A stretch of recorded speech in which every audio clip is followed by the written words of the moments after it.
2, 1.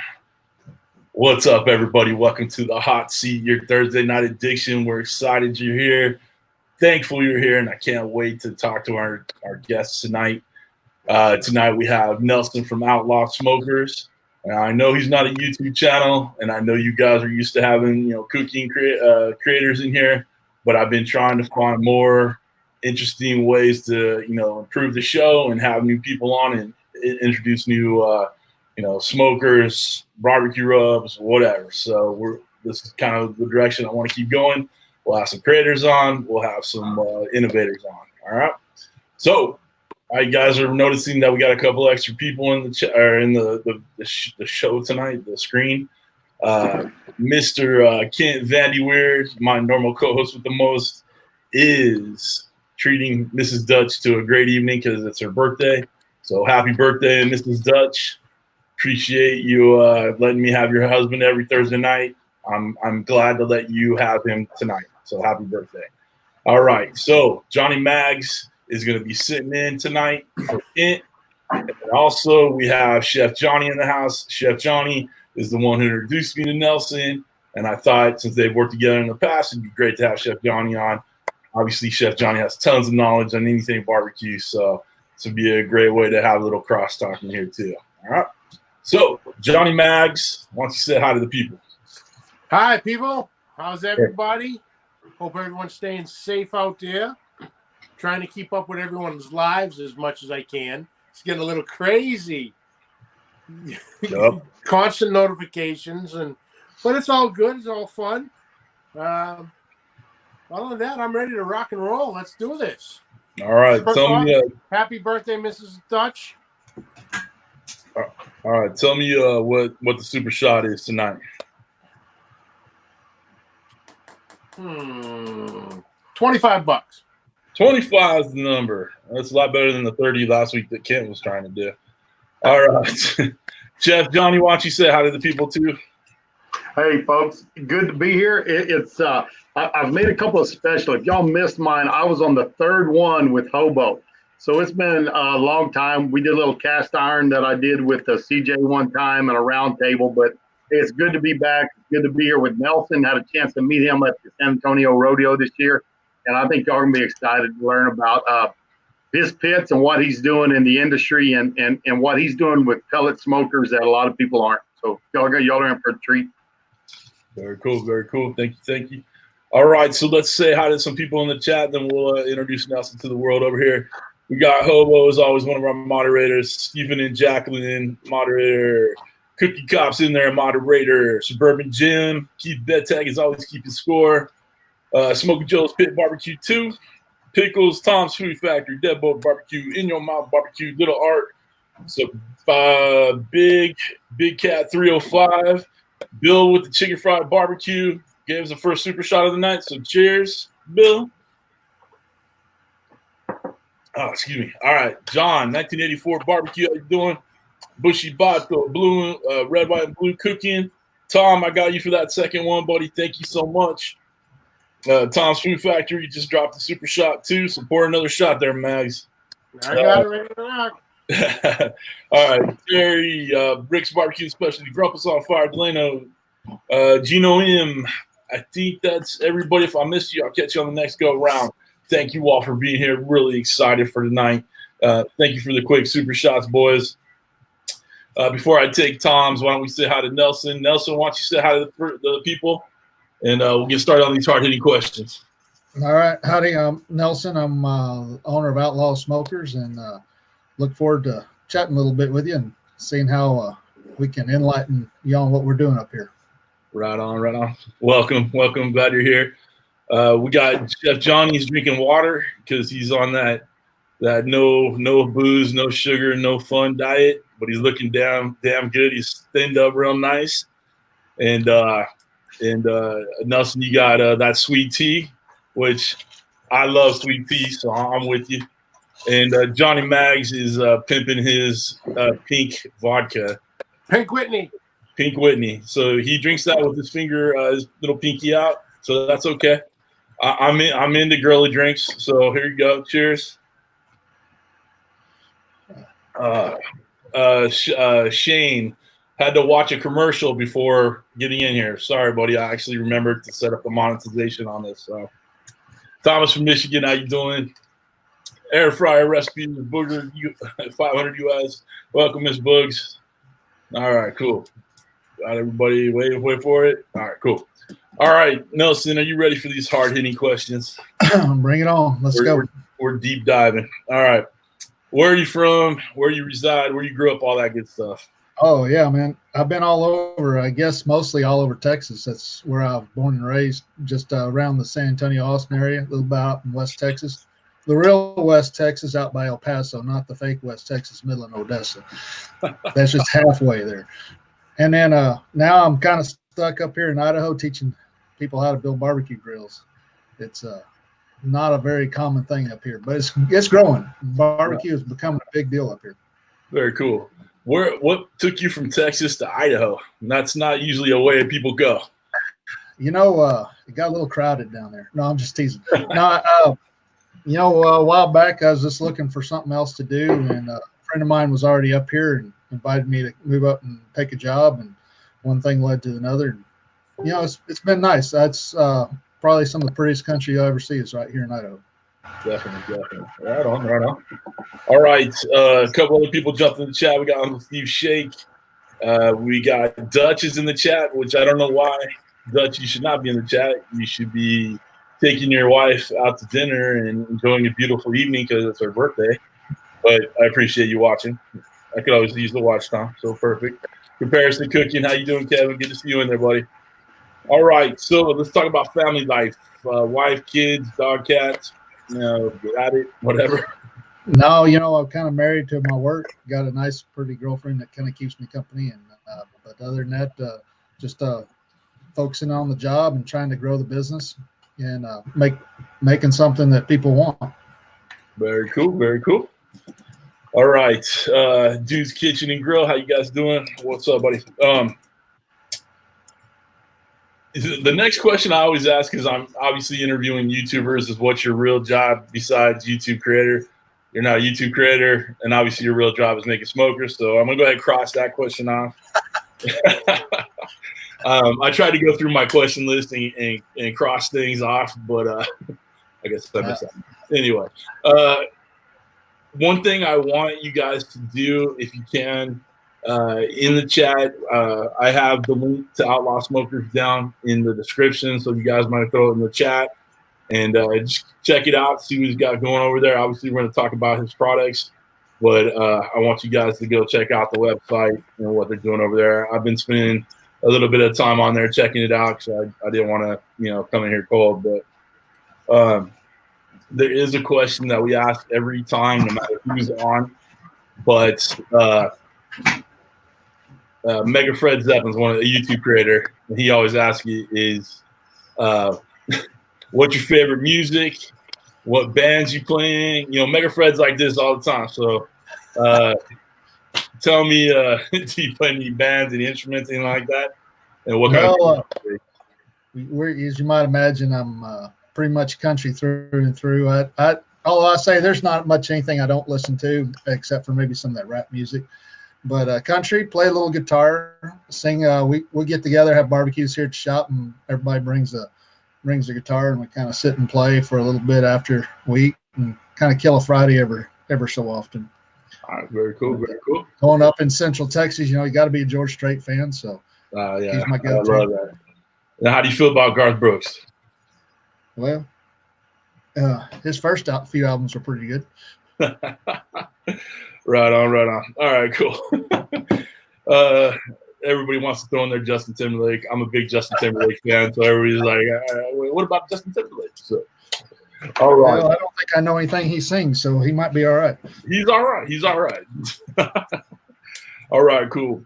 Guys, if you have questions for Nelson, put at, what do you got, Pit Life Barbecue or Johnny Mags? Johnny Mags. All right, put it at Johnny Mags in the chat, okay, guys? If you got any questions for Nelson. All right. Well, let's, we're going to start up talking about the company.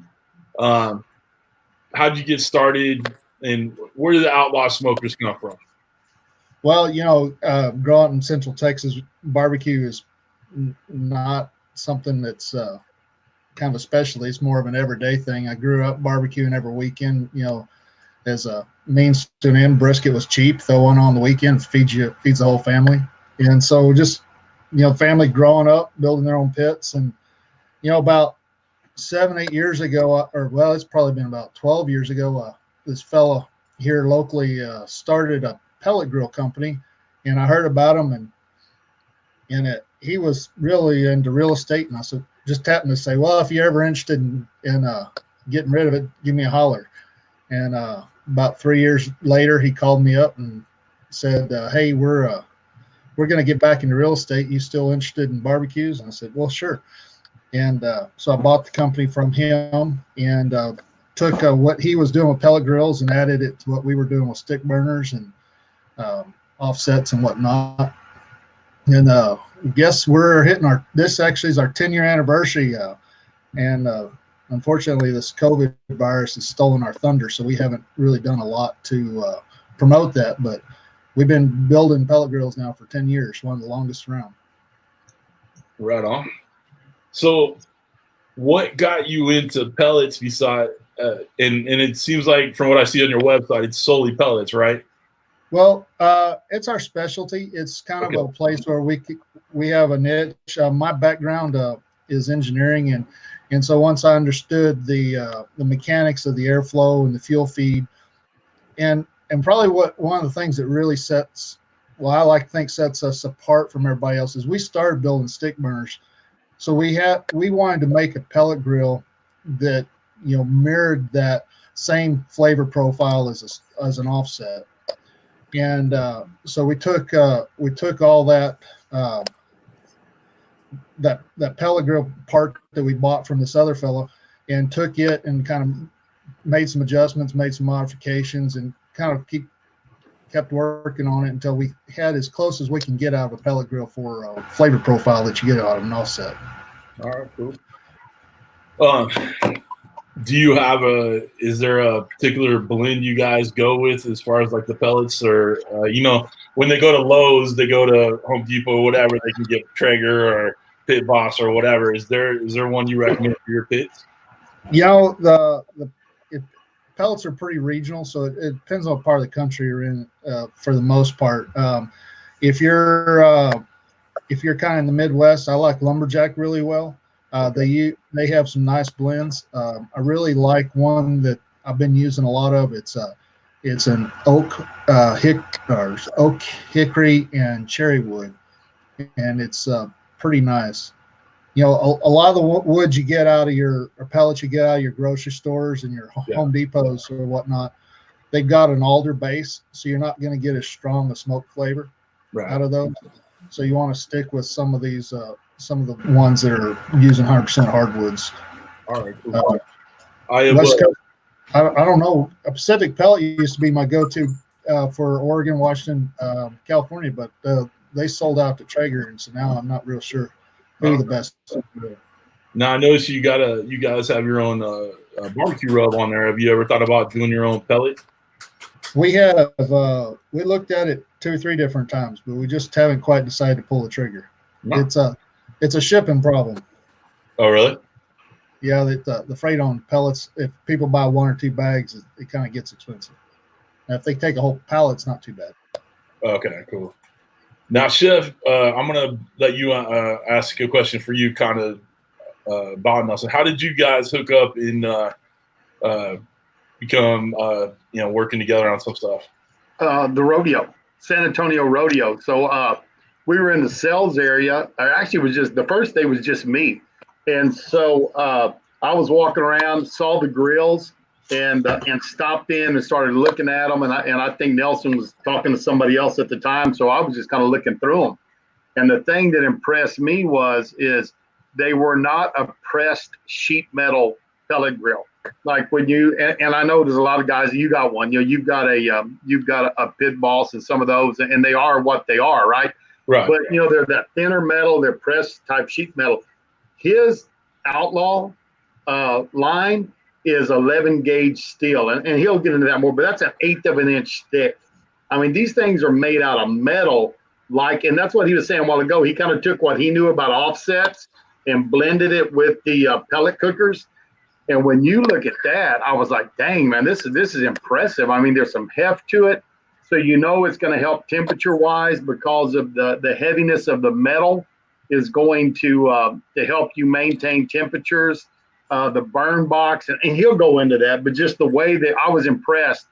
And we talked barbecue, talked different things. And then we went back for John's birthday to see Coulter Wall. And so I took John by, and Libby was with me. So we looked at them all again, and John was like, "Hey, gum, Daddy, those are nice pits." So I kind of got to talking to Nelson some that time. And then later on in the rodeo time, I went back by just one day, and him and I sat down about, hey, what about doing some stuff together? And so I picked up some of the rubs. We've talked numerous times, and you'll be seeing some stuff going on between Nelson and I, doing some things, and me kind of helping them out. Because I tell you what, I just, and y'all know me, I've never cooked on a pellet smoker. I've always kind of shied away, but these things are built to last. They're something that you're going to hand down. And I was just really impressed with him, and him and I kind of hit it off, and we still talk occasionally, and we text back. And in fact, this is kind of impressed me was Easter morning, I got up and I had a text from him, hey, have a great Easter day. But that's just kind of the guy he is, just a good guy. And so he grew up on the other side of San Antonio. He was about as far north as I am south of San Antonio. So we're kind of from the same region of the state, and we just hit it off good together and enjoyed talking barbecue. Right on, very cool. We got another super shot from Kevin at Comparison Cooking, and I want to say hi to people in Facebook because we're also live on Facebook right now. We got Claudia's in there, Joe, Kris, WC, and Patty Nunez is in there. What's up, guys? So cheers. Comparison Cooking, Kevin, thank you. We are thirsty, and I appreciate it. Oh, good stuff. Good stuff. Only the best. So you were talking, Johnny, you were talking about the gauge of the steel and the quality. I think most people are familiar with like Traeger, Pit Boss, the name brands that are in the actual stores and all that. But what would you compare your pits to, if there is a comparison? We'll have a broader idea. To compare them, I don't know. They're going to be about 3 times thicker than anything you get out of the Home Depots or Lowe's or any of those stores. The thickness of the metal is 3 gauges thicker than a Traeger, and it's throughout.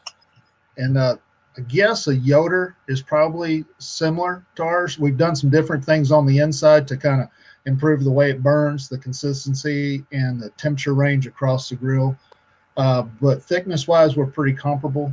I guess you could compare us to them. All right. I know we got a couple people in the chat that have the Yoder YS 640. I think it is. So that's probably what they're familiar with. So it's going to be real similar to that 640. It's probably it is the same thickness. Like I said, the difference is going to be in the technology inside the controller and inside the burn box. Okay. Now with your controller, is it Wi-Fi style or is it digital? Like give them a walkthrough of the control box. So the controller is a PID controller, which means it's programmable. It's got I guess the easiest way to explain it is it keeps an average, so it's not overreacting. Like on ours, if you open the lid, say on a Traeger, it automatically thinks, hey, I'm cold, and it starts feeding pellets, and you'll see a temperature spike on pretty much any of the Chinese models that have that direct feedback controller. And where ours is it's got some logic in it, and it's going, all right, am I cold? It's going to wait a minute, and it's going to keep maintaining the same pellet feed that it was doing when it was hitting the desired temp. Now, if you leave the lid open for a long time, sure, it's going to start feeding pellets to keep up. But when you shut the lid, you're not going to have that huge temperature spike. And that's the beauty of a PID controller. And then, we do have Wi-Fi. We were actually probably second to the market with Wi-Fi. We just, we're a smaller company. Green Mountain, I believe, was first. We came in not long after them with Wi-Fi. And nothing special about ours. We don't have the big dollars to do all the glitz that they've got on some of theirs, but it definitely does work and works through the cloud. You can be across the country and run your grill. I dig it. I like that. And I love what Johnny said, that it's something you're going to pass down. A lot of these things you're getting from Walmart or Home Depot or whatever, you're going to get your use out of them, and then they're going to, you're going to have to figure out another plan. Yeah. Well, we've got two models. We've got the Outlaw line and then the Sawtooth line, which Johnny kind of or just mentioned real passing that this is mostly about our Outlaw. But even those, they're a gauge thicker. And just the way our construction, we've been making them for 10 years, and I'm still dealing with the original customers. Every now and then they'll call me up and say, hey, I need a new igniter. And I'm like, all right, tell me when and where you got your grill. And they'll tell me, I'm like, man, isn't it time for a new one? It's like, give me a break. I dig it. That's funny.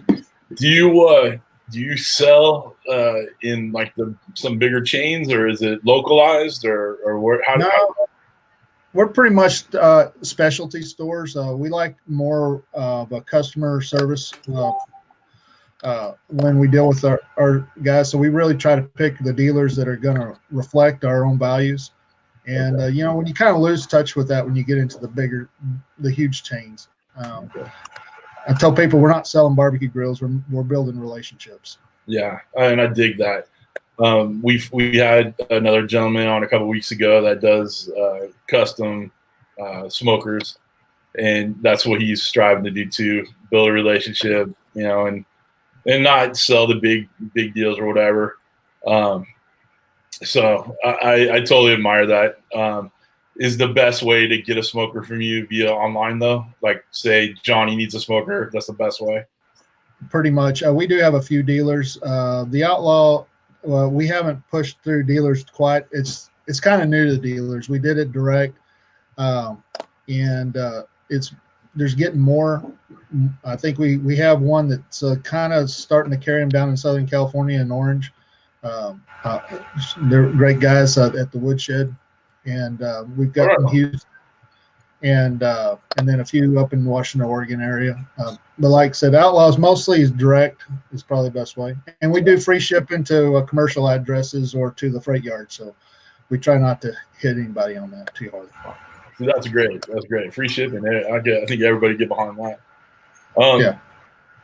Before I send you over to Johnny Maggs, let him ask a couple questions. We got LT's in the house, Louis Arshak Barbecue.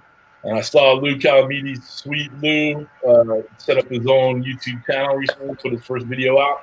So make sure you guys are checking out Sweet Lou. It's good to see. I love seeing people get creative and get on YouTube, and that's very cool. So, Mags, you got any questions from the chat? I got a bunch of them. All right, you're up, man. All right, let's start with Hobo. Is Idaho better than Iowa? Well, it's personal preference, but we got mountains and we got 78% of the state's public land where you can go fishing, hunting, hiking, whatever. Some of the best trout fishing I've ever had has been in this state, and it's great hunting. And the temperatures aren't too bad. There we go. Our friend Bill from Chicken Fried Barbecue. Does the Sawtooth model fit a full-size pan? It does. The cooking surface on both of them is 35 and a half inches by 19 inches on the cooking grates. So it's right at 680 square inches on the surface of the first shelf. The second shelf's got another 500. Okay. Perfect. Ricer at Dead Broke Barbecue. Where do you see pellet cookers in the next 10 years? You're gonna start seeing more hybrids, I think, come out as people are wanting to grill more, especially, and this is kind of a sad thing, but more and more of this is going import. I think there's probably like 4 of us left. They're still made in the U.S. and we're really big on driving that made in the U.S. Even our lower end, we still manufacture here. We don't make as much doing that, but I'm not likely to go tell the guys, hey, you need to go learn Chinese and if you want to keep building grills. But you're going to see a lot more of the pressed ones coming out, and you're going to start seeing some blends where you got gas and pellet from there, probably over the next 5 years even. And from our side, you're probably going to see, a lot of what we do is custom. We don't do just the standard models. About half our business is doing custom pellet grills, and we're starting to do a lot more blend between controlling of log fire versus pellets. We're using the same technology for controlling a pellet fire is controlling an offset smoker, a log smoker, stick burner. Nice. Joe from Smokin' Joe's Pit BBQ. Does Proud Souls sell your pits? No, but you send them our way, we'd be happy to talk to them. They're good folks. Nice. Charlie from Pickles BBQ, which I think is a great question. What did you see in grills that was missing that made you start building your own? I really like the concept, and I'll be honest, I was as leery about pellet grills as Chef Johnny. I was like, there is no way this is going to taste as good, and sure enough, I tried some of the other cheaper models, and it wasn't. And so I was like, you know what, if I can make my grill taste at least close to an offset or stick burner, we're going to have a winner. And so that's where I brought that. And some of the technology we introduced to our grills and some of the things we change on our airflow and venting kind of help bring that to the table. Nice. Kent's messaging me on the phone. Okay, well, Kent from Daddy Dutch BBQ asked, do you want a dealer in Iowa? In Iowa, sure. We'd love to be in Iowa. We played around a little bit in Indianapolis, but we didn't get too far over there. About as far east. We're in Kansas City, and we're in Lincoln, Nebraska. That's about as far east as we've gotten. Nice. Back to Risa from Dead Broke BBQ. Do you think Texas is ready to accept pellet smokers like the rest of the country does, or does it still have a stigma to it? Being from Texas, when I first started making pellet grills, I tried hard to move this company to Texas. I couldn't sell one down there to save my life. But and I will never say anything bad about Traeger because they're great at opening new markets, and they have really done that in Texas. And I think pellet grills, once you see how easy it is to use, you don't have to stay up all night babysitting the fire. People are making the move. Even my family members who kind of laughed at me when I started doing this, they're starting to ask me, hey, you want to bring one of those down to the next family reunion and leave it here? Well, if I can jump in here quick, and that's one thing Nelson and I were talking about was that a buddy of mine could not cook a brisket to save his life. I mean, he'd always come over and buy brisket from me, and we've been friends since high school, and he just couldn't do it. And he bought him one of those Traegers, and he came and said, man, I can cook a brisket now, and he was fired up because he was cooking his own briskets at the house and could finally do one. But then after having it about a year, he came in, he goes, I'm looking for a new smoker. He said, that one it's just not holding up. It's not what I want. I know they make better ones. Who can we go to? So here's a guy that eats barbecue and loves barbecue, but was not good at handling a fire. And Nelson and I have said there's people like that out there, and there's some people that don't have the time to throw a stick in every hour. Some of these guys are running around, they're working, they're doing things, or they don't want to be up all night. And I think these definitely fill in for one of those guys that can't do it, and two, the guys that have really kind of always been too busy to do it. This is an avenue for them to get some fantastic barbecue going. I agree. Well, and like ours, if you're cooking a brisket, going back to the controller question, ours is integrated with a meat probe.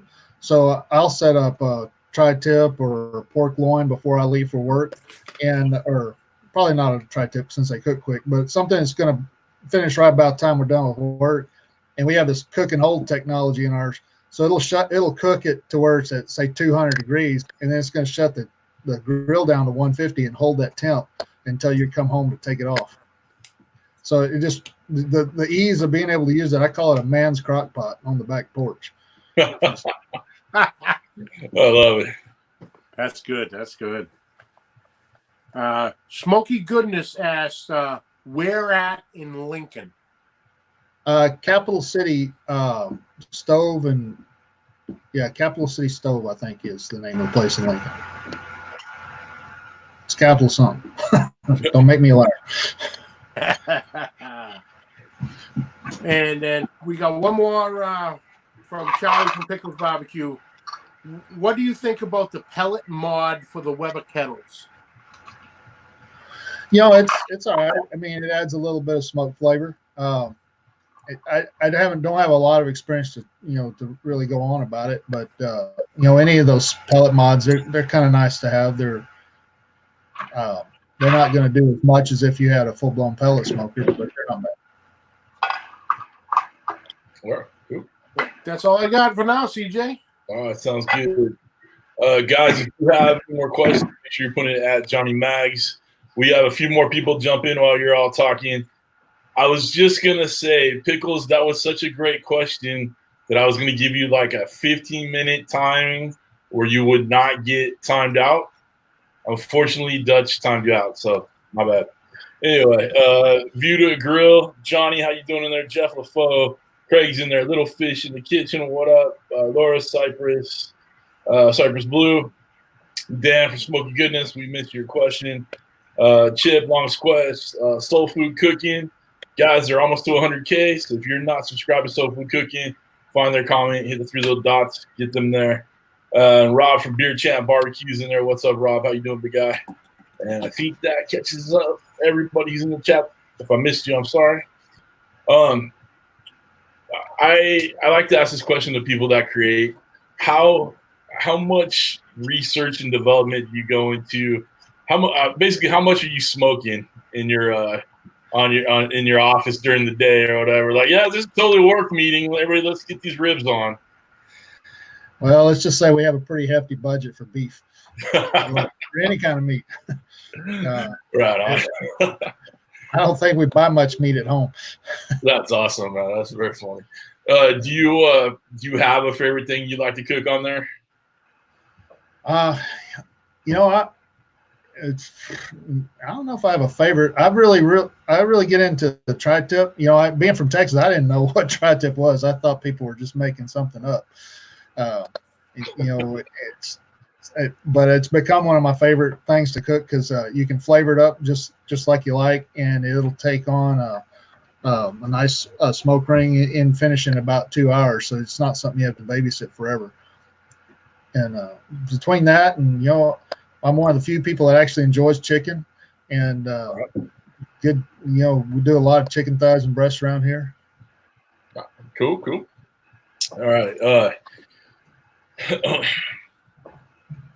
As far as like product development goes, what's the next? I mean, if you don't feel like giving away the secrets, it's fine. But what's the next thing you're looking for? Or what's the next big flavor for you, basically? Well, there's two markets there's one big market that's just growing every day, and that's the outdoor kitchens. And so we've been working on a built-in unit for outdoor kitchens. And it's not as easy as you think, because there's a lot of got to push 10 pounds of crap into a 5-pound bag, and it's it's kind of a challenge. That's probably our quickest that's coming to market. We have another one which is I can't go into it too much, but it's going to look it's going to have a lot more versatility when it comes to cooking with pots and pans and grilling and as well as offset smoking. Got it. All right, cool. Hey, and I'll jump here on that one is if y'all don't, I know a lot of y'all's first time to see him, but on his Facebook this week and on his Instagram, my Instagram is Need to Grill, the letter 2, Need to Grill. He has got a Santa Maria grill in there that I tell you what, boys, y'all see that Santa Maria grill he just posted up? You will just go home and slap your wife and say, honey, buy this for me or you're moving out. I mean, this thing is sweet. It is a sweet, sweet, man, that thing is beautiful. I saw that and I went, oh my gosh, you know. I was totally, and we haven't talked about that Santa Maria yet. But I saw it in there this week, and it is something else. I just pulled it up. Let's see if I can get it in there. Back it up a little bit. There you go, right there. That's nice, man. Thanks. Yeah, we still dabble. I mean, we still do other stuff. I mean, like I said, probably half our business is custom orders. Oh, that's gorgeous. Restaurant down the road wanted a Santa Maria under their hood, and they gave us a pretty open budget, so we just knocked their socks off with it. And I think they didn't cook on it. They liked it so much they didn't cook on it. They left it in the center showroom of their shop and just let it there and let everybody kind of gather around and look at it. Yeah, that's gorgeous, man. It took them probably a year to start cooking on it. Well, I gotta tell you, man, I love the Santa Maria cookie. So, dude, I'm impressed. And you're with Tri-Tips, man, dude. I'm Southern California, man. All we do is Tri-Tips, man. So that's freaky. That's great. Yeah. Well, I'm a convert. I love them. And they're in Idaho. They're pretty easy to come by. Texas, they're still they're starting to see them at HEB, but not nearly like what we got up here. They're more of a specialty cut there. Right on. All right, Mags, did you have any more questions? I thought I heard you chirp in.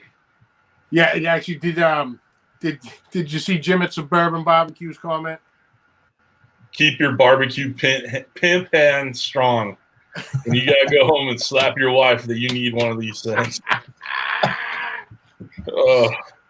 I don't know about that one, Chef Johnny. You've met my wife. I ain't gonna slap her. I think she might slap you back, man. Slap me back. Oh, that's awesome, man. All right, so there's a section of kind of silly questions I like to ask. So I hope you're ready for these, man. Great. All right, so zombie apocalypse happens. What are you grabbing from the kitchen, and where are you going to hide?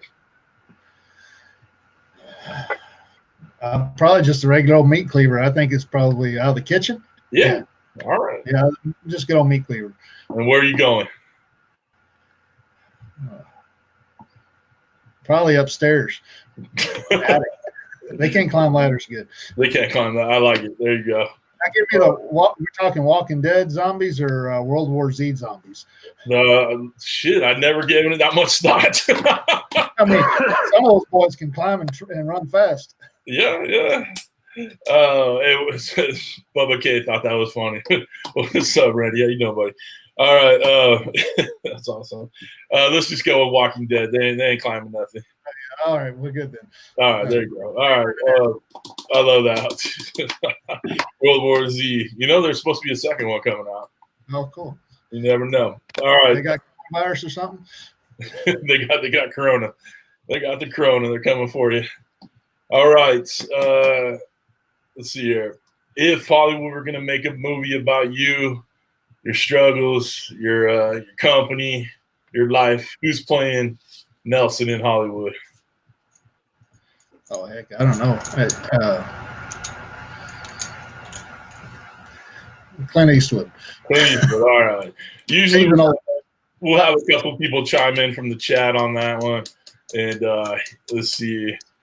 Wait for it. Charlie got Pickles got untimed out, so welcome. Steve Austin, I like that one. Mel Gibson, all right. Tom Hanks, maybe. Tom Hanks does everybody that's real. It seems like these days. Yeah, it's true, huh? Can you imagine that guy all the way back from Bosom Buddies? You ever watch that show in the 70s, 80s, whatever it was? Bosom Buddies, the bachelor party movie. Yeah, bachelor party. Oh yeah. Yeah. All right. Who else? Kylie Minogue. No, probably not Kylie Minogue. Not Sandra Bullock. You guys are out of control. All right, girls. What's that? I saw somebody put Sandra Bullock on there. I'd let her play me. That's a compliment right there. Napoleon Dynamite. I don't know about that. All right. Carrot Top. Carrot Top. There you go. Dennis Hopper. I can see Dennis Hopper. Yeah, all right. Jerry Reed. Matthew McConaughey. All right. Brad. Yeah, there we go. He's a little short, but it'll work. Ed Harris. There you go. All right. Now, there's a question I usually ask the YouTube cooking creators is, if you could cook with anybody in history, who would you want to cook with? I want to kind of rephrase that to like, do you have a mentor that inspired you into this game, into this world of making pellet grills or any grills? Not anybody know. It's all family. That's fine. People, my uncle and a couple of cousins that I grew up, they were barbecuing and building them. They were welders down in Houston, down the oil fields and the refineries, and they'd come home with some scrap metal, slap together a barbecue grill and smoker, and we'd use it for years until the bottom rusted out, and then somebody'd show up with another piece of pipe, and we'd build another one, or they'd build another one. Right on. Are you the only one that's doing the manufacturing? You got a team around you? I got a couple guys that do. I can weld, but you just don't want those going out to public. Nice. Let's see here. Before I get to one of the next questions, Miss Booger said, Chef Johnny, how much weight have you lost? They can't see you anymore. 105 pounds. How much? 105. Good Lordy. That's awesome. That's almost pickles. You almost lost the pickle. That sounds like a free one for Chef Johnny. Johnny. We'll give you a free one. Chef Johnny. Cheers, buddy. I think Johnny Mags just wanted to drink, but it seemed like a good time to toast. Okay. Not that we want to see your early demise or anything like that, but what would your last meal on earth be? Shoot. It might break your heart. It might not be barbecue. All right. It's all right. Actually, I've been beef stroganoff is probably one of my it's not the beef stroganoff you get. It's one of my mom's offshoots of beef stroganoff, and it's probably the best meal. One of my favorite dishes. Dude, the family recipes and stuff that comes from mom or grandpa, it's just the best, man. And mom's a sweet lady. I got to meet mom at the rodeo too. So she was there one afternoon and had a good visit with her also. Nice lady. Very cool. All right, Max, what were you gonna say? Chef Johnny, you hear that beef stroganoff? You had an issue with that last night. No, I couldn't remember stroganoff to save my life. Everybody started putting in the chat. I was like, you slice the meat thin, you put the sauce, you put sour. I could make it, but I couldn't remember the freaking name of it to save my life. He gave every ingredient, what you put it on, how you cook it in. He just couldn't come up with beef stroganoff. That's part of being old, but that's actually usually on our anniversary. That's what Libby makes me. So this I'm hoping I'll be through on my diet this July. We're hitting 34 years this July, so I'm hoping that I'll be off the diet by then, so I can have beef stroganoff with her for our anniversary, because that's what she does. If we don't go out, that's what she fixes me. Oh, that's awesome, man. All right, we got Carrie VA Chick Off Road. How you doing? Let's see here. This is one of the questions. It doesn't have to be famous people. It could be family. It could be friends. It could be famous people. It don't matter. But who would be on your personal Mount Rushmore? Just 4 people that you love, admire. Go ahead.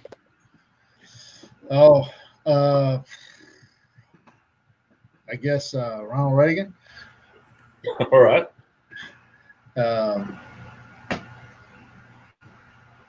Well, that's a tough one. My grandmother, my memoir. I love it when grandma gets up there. She spent a lot of time taking care of me.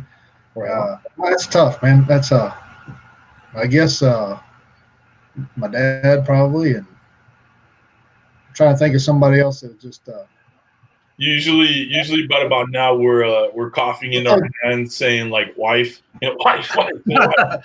Because if your lady's watching, you can give her a shot. Sure, all right, yeah, sure, whatever, that's cool. All right, see here, Brian's in the chat, and we got Daddy Cooks. How you doing, Phil? Good to see you on there, buddy. All right. Put Merle Haggard up there too. Merle Haggard, I love me some Haggard. Yeah.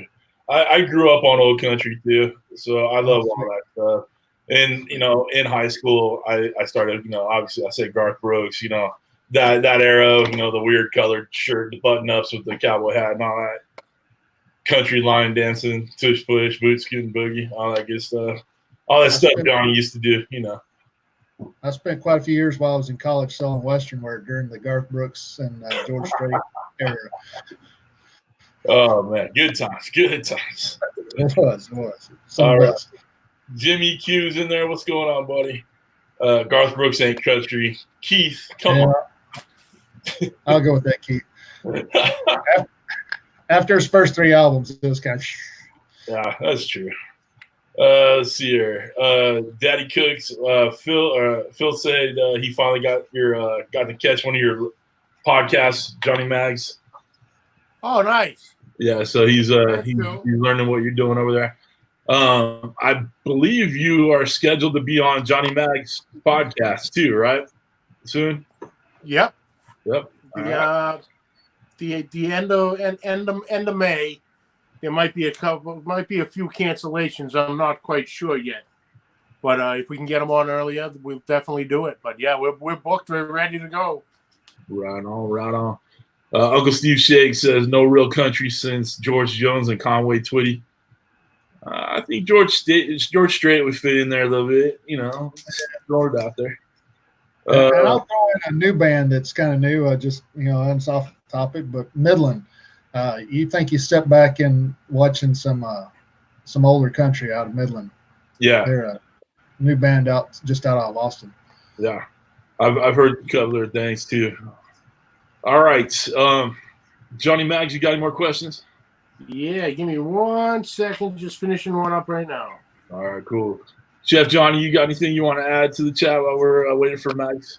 I know Johnny's probably got some of this flowing through there, but I think one thing that was interesting, Nelson, you might talk about the way the burner works, because I know if you look at it, CJ, on your pit boss, it's got that small cup that your pellets fall into. Yeah. This is totally different. That's why they can get the higher heats and a better burn. Nelson, you want to talk about the way y'all have the tray that your pellets go onto? And yeah.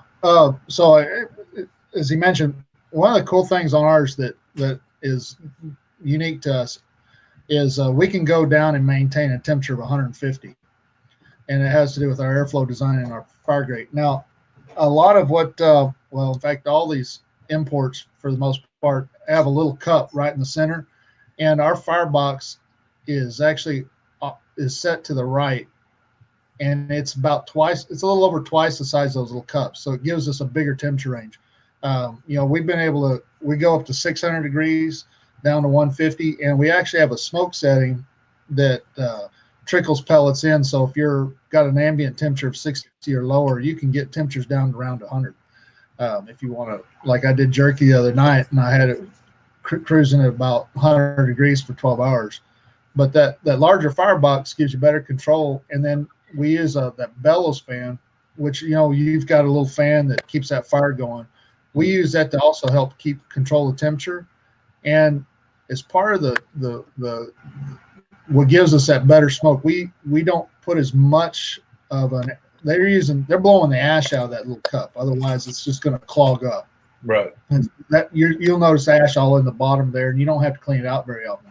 I will say you do have to clean ours out. If you've cooked more than 4 hours, you're going to be cleaning some ash out, because we want pellets to smolder and actually give you some smoke. Right.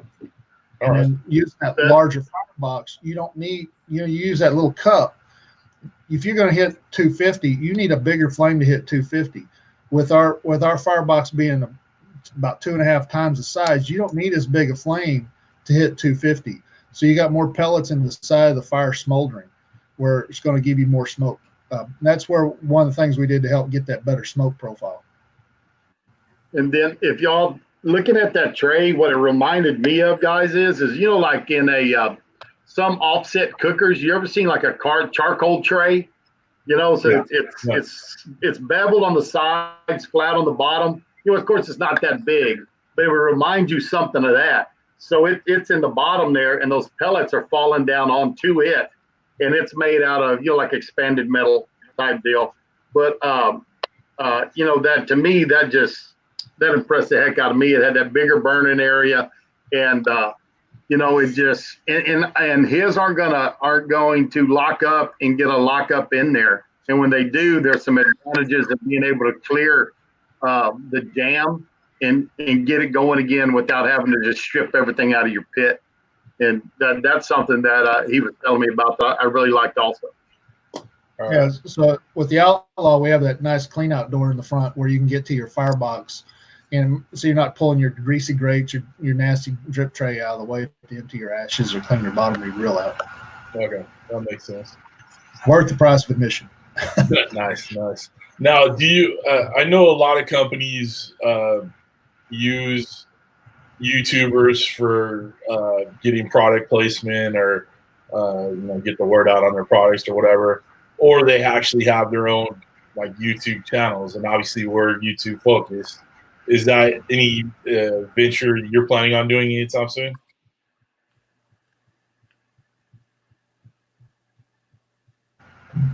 Did we lose them? Yeah, you lost me for a second. Okay, there you go. What was the question? Being that we're obviously all YouTube centric, this question is more like YouTube.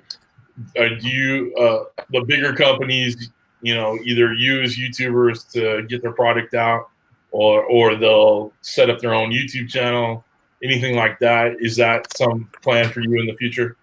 It is. It's all about budget for us. We're being a small company. We're still growing. I know we've been around for a while now, but really we feel we grassrooted this thing. We didn't have any big backers, so we've just been growing as we've had the means, and so a little slower growth curve than what you see from some of these other guys, but we're doing all right. But yeah, we do want to get there. I do believe there are some good pellet grills out there.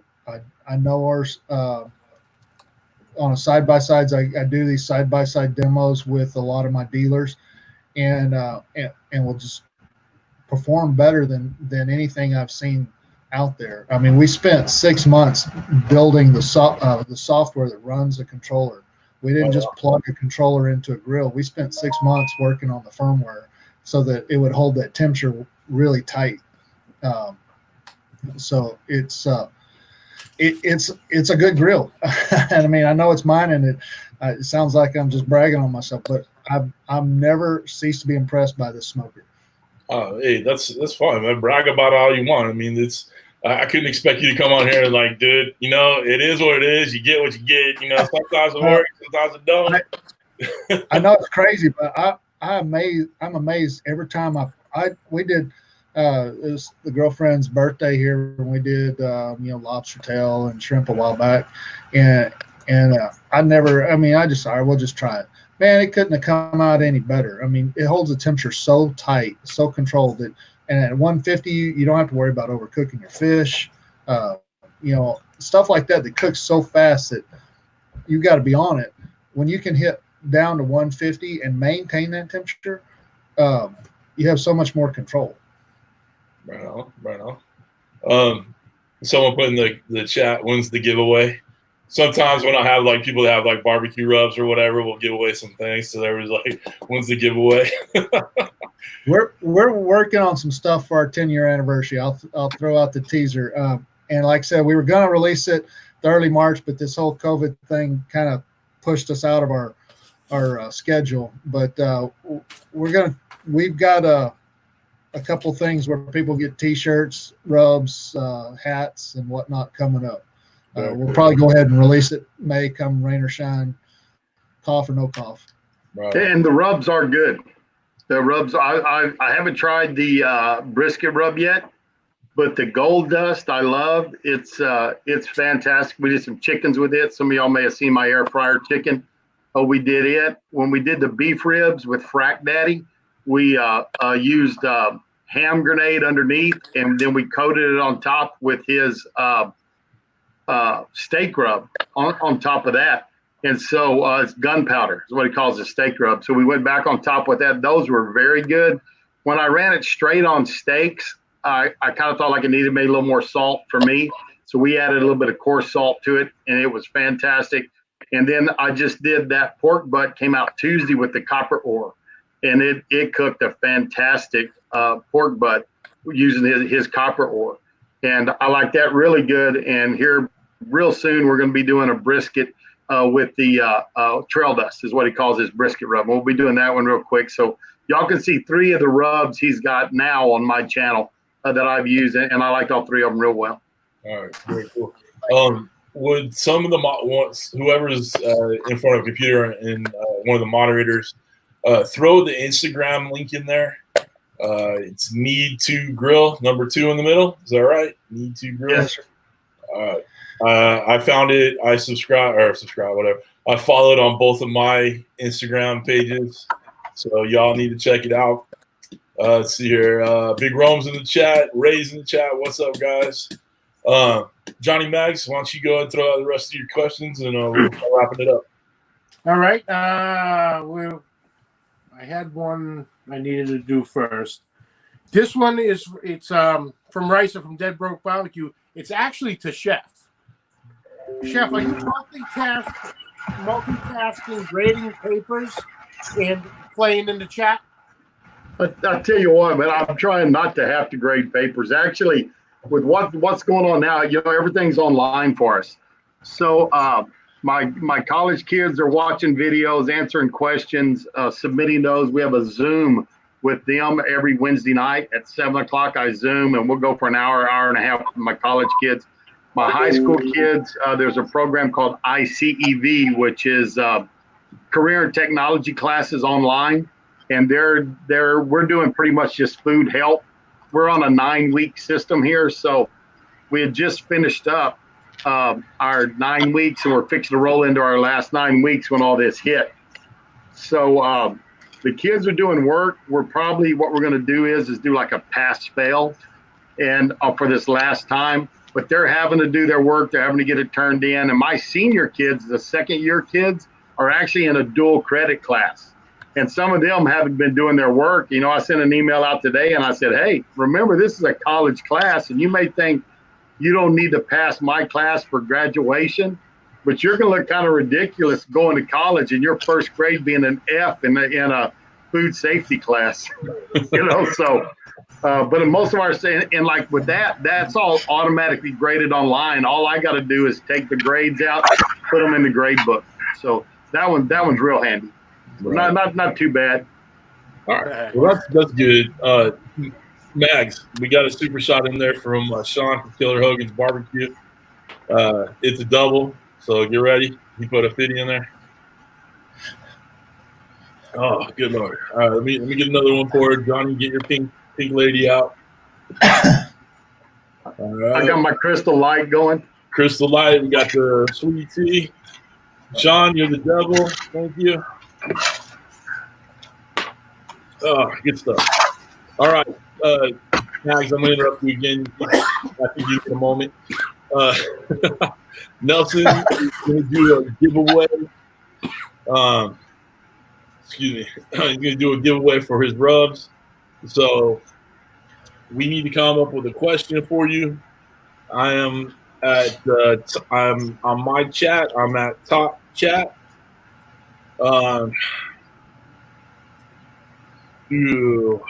Johnny, why don't you ask that question, then I'll come up with a question. Ask your questions, I'll come up with another question. All right. Comparison Cooking asks, are you going to offer a stick burner? Yeah, and we have a stick burner. we don't have it on our website anymore, but we're probably going to put it back on there. We've had too many requests for it. When we were focused on the Northwest, nobody up here has the patience for stick burners. But as we started going back east, we started hitting Oklahoma, Nebraska, and Texas again. We're starting to get asked about our stick burners, so we're going to start offering that again. And we do different sizes. Like I said, we've got your standard models, but we also got some custom stuff and a lot of trailer designs. All right.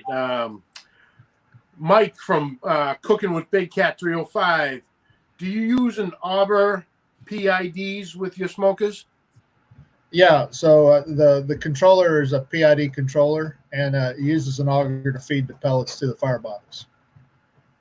And one of the things I'll mention, on a lot of these imports, big issue is backburns, or you get fires back in your hopper, or even we had a customer who feeds pellets into that firebox and then it blows up the lid when it suddenly gets oxygen.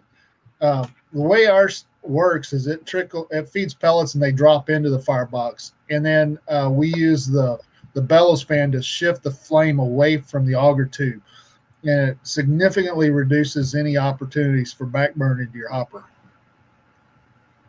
Awesome. Well, I was talking about the augers. Dead Broke Barbecue, auger jams. What is the major cause, the controller or the pellets? Well, yeah,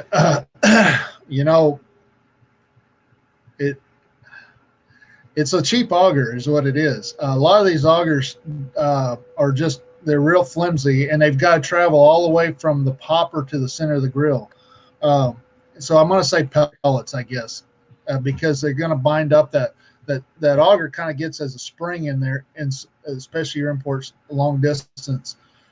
If they get wet, they swell, and it doesn't matter whose grill you got. If your pellets get wet, it's going to jam an auger. Now with ours, our auger is only about 6 inches long, so it doesn't have a long distance travel, and we have a 1/2-inch steel shaft supporting that auger, so it doesn't jam unless the pellets get wet. There's just no way it's going to jam. We use a high torque motor, so it's but pellets getting wet, that's number one. All right. Joe from Smokin' Joe's Pit Barbecue. Is everything you do built and assembled in the U.S.? Yes, sir. Well, there are a few parts that we can't get here, but we buy them from U.S. companies. There's just hinges. You wouldn't believe nobody makes those bullet hinges here in the U.S., but we buy them from a company back east. I believe they import them. The bellows fan, you can't get those here, but we buy them from another company in Southeast. But yeah, we're as much made in the U.S. as you can get. All right.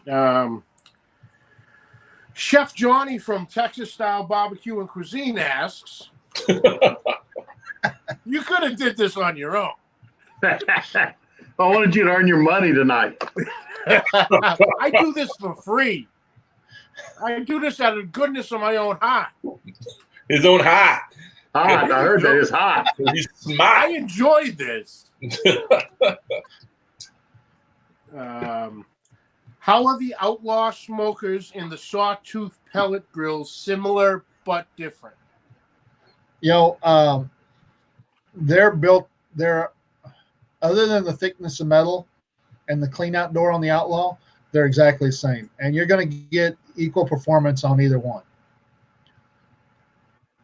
There's just a weight. The biggest difference is the thickness of the metal, and on the Outlaw you got that nice clean out door, and you do get a larger hopper on the Outlaw. The Outlaw has a 25-pound hopper, where the Sawtooth has a 15-pound hopper.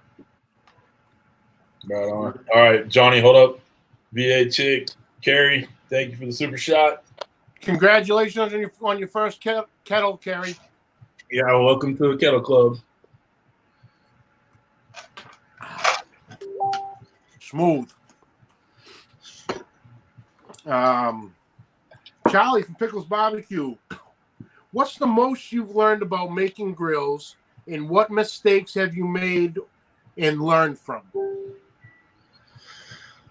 The biggest thing, and it doesn't matter if it's pellet grills or offsets, is airflow. I mean, airflow is everything in any barbecue. And I guess the biggest mistakes I've made is either giving too much or too restrictive airflow. And early on when we first started, I was trying to make it look cool instead of functional. Well, trying to do both, but and I ended up sooting up a lot of our early smokers, not getting enough air into the fire chamber. All right. Reister from Dead Broke Barbecue. Are you tinkering with the idea of controlled gravity fed by Outlaw Smokers? Yeah, we played with gravity fed. We just haven't found any. We haven't been able to crack that nut to a point where we're satisfied with it. It's something that we still tinker with in the off season, but we have really high expectations of anything we put out there, that everybody's going to be happy with it. No, we just haven't got something that we're satisfied with that has the control that we want. I mean, we've got some gravity fed, but it just doesn't have the control we like. Cool. I had one more here. Where the hell did it go?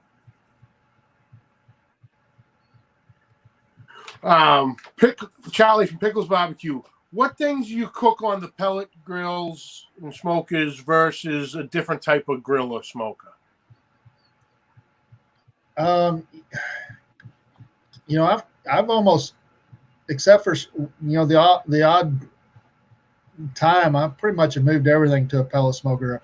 One of the things I like to do is smoke tomatoes. I'll skin tomatoes and smoke them on there, and kind of dehydrate them a little bit, and then I'll throw them in my spaghetti sauce. You get a great flavor with smoked spaghetti sauce. That's awesome.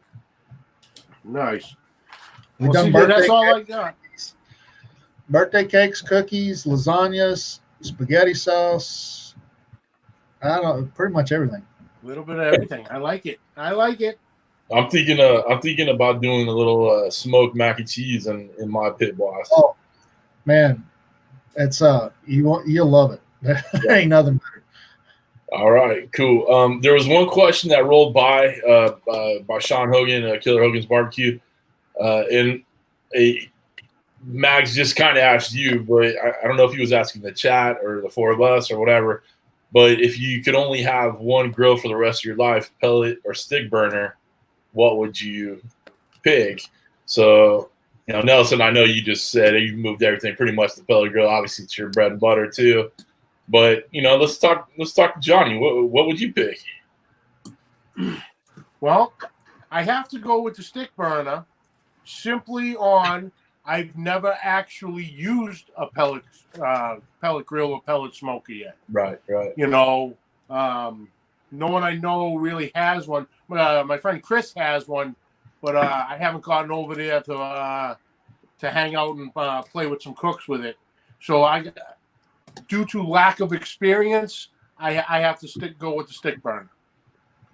All right, Chef. I think same question to me. Joey B's messing with you.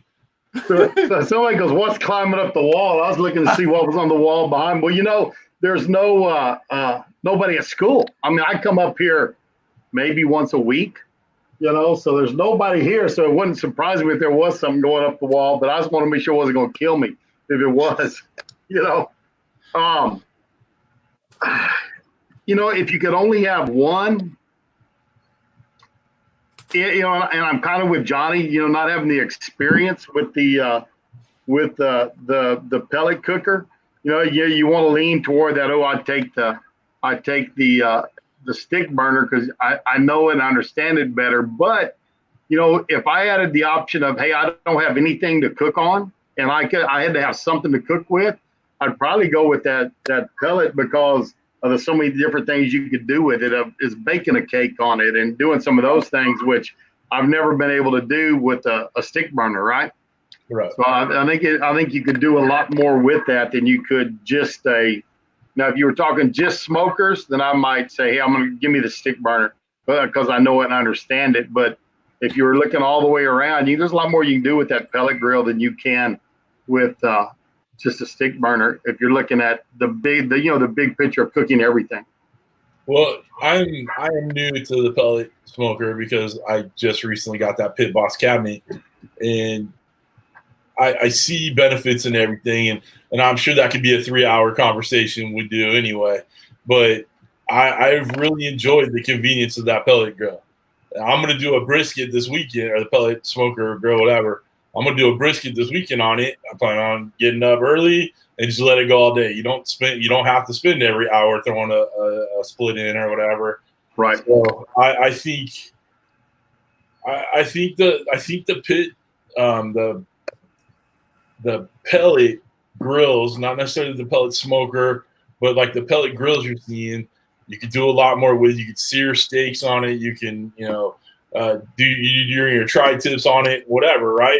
I mean, you could do a lot more than with a stick burner, but I agree. There is something about just sitting there, throwing a stick of wood on there, having a beer, being a 12-pack cook, whatever. There's a lot of people feel that way. So I hope that, Sean, answers your question a little bit.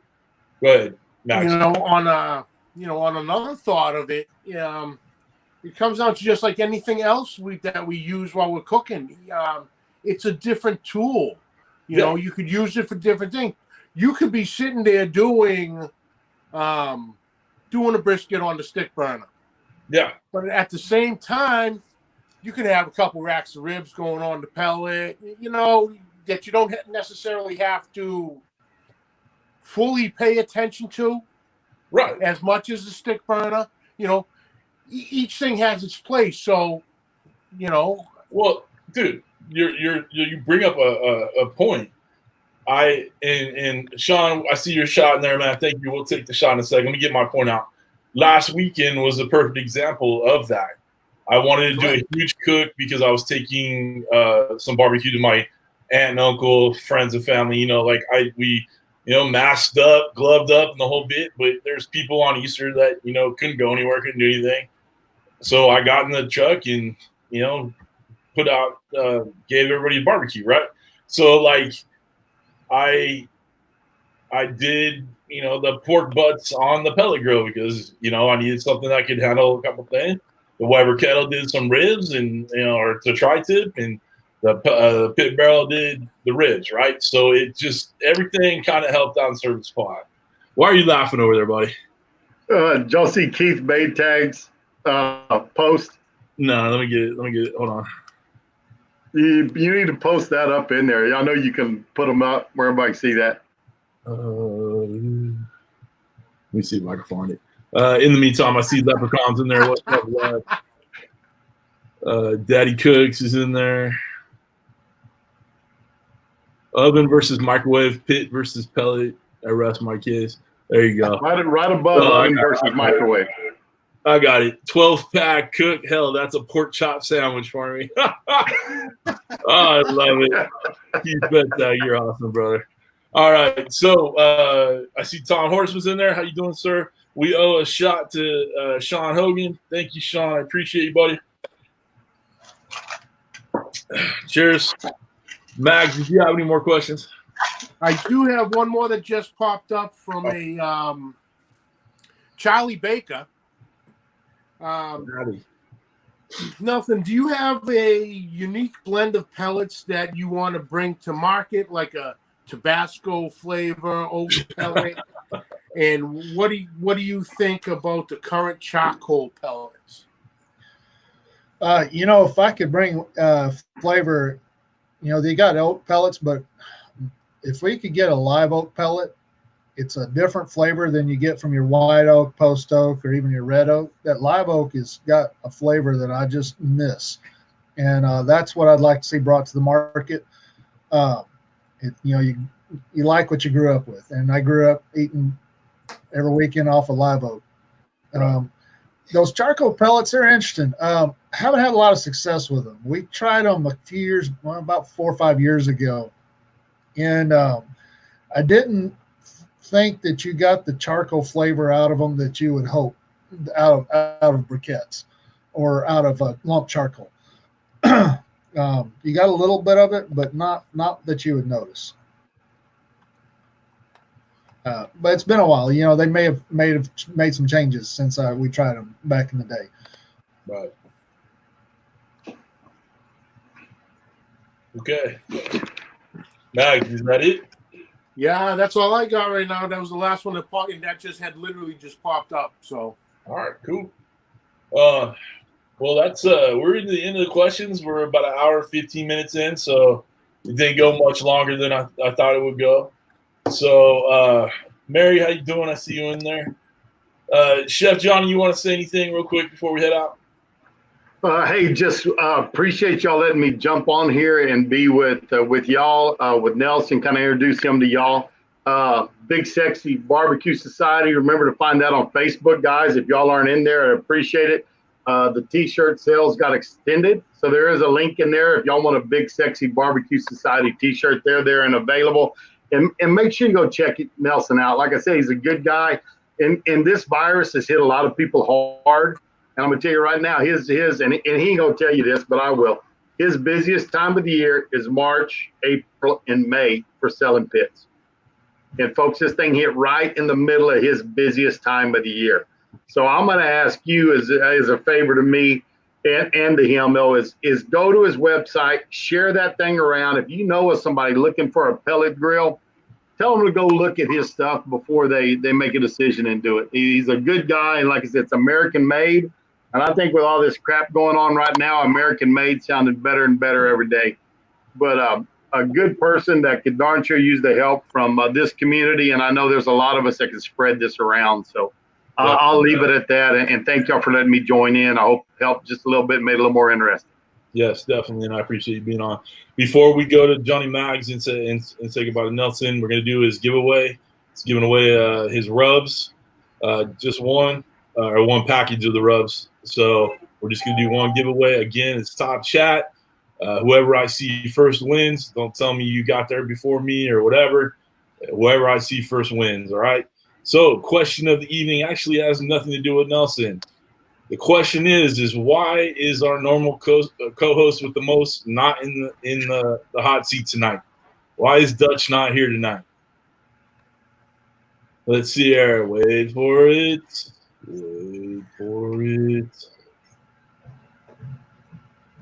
Wife's birthday. Big Cat 305. You win, buddy. Hey, why don't you do another one, and I'll sponsor a 4-set of rub also. All right, so we'll do 2. Okay. All right. Big Cat 305 diarrhea. No, that's not why Dutch isn't here. All right. Let's see here. What kind of steel is he using on his pits? Mags is all pissed off. Let's see here. First time of year he gets on. No, that's I'm sure that's Dutch. Second gauge, no. 13 gauge. Is that right? 11. All right, I'm sorry. No, it's not. 13's not right. Not. We got 3 16ths, 1/8 inch. Grumpus. Yeah, Grumpus. First one I saw. Got it? Who'd you see? I saw Grumpus first one to say an 8. An 8. 11 gauge or 8. Either one's right. All right, Grumpus. Yep, he's the first one that has 1/8. All right, Grumpus. Guys, send me your addresses on Facebook Messenger, please. And I will make sure I get the addresses to Nelson via Facebook Messenger. So check your Facebook Messenger, Nelson. We'll do. I appreciate it. All right, I'll try to have that to you by